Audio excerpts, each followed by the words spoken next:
Hi, my name is Anne-Marie Wakely and I'm the founder of Heron. Heron is an Austin-based company that rents and delivers items you don't use enough to buy. Everything from giant backyard games to wheelchairs. But today, we'll be showing you how to use one of our most popular products, the movie theater style popcorn machine. Your Heron order will include a popcorn machine, a popcorn scoop, popcorn bags, and a pre-portioned package of kernels, oil, and seasoning. Before we get started, I'll go over the popcorn machine with you. At the top of the machine, you'll notice 3 switches. One controls the warming light, the next controls the stir, and the last heats the kettle. At the bottom, we have the kernel tray. Empty this as necessary, but ideally, you shouldn't have many excess kernels.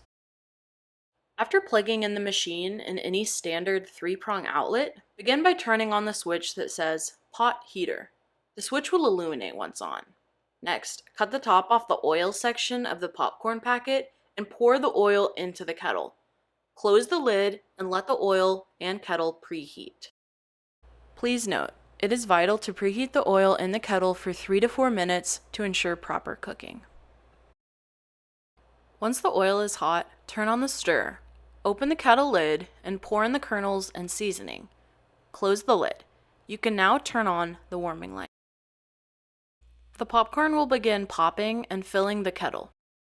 Once you hear the popping sounds slow down to almost a stop, turn off the stir and kettle switches.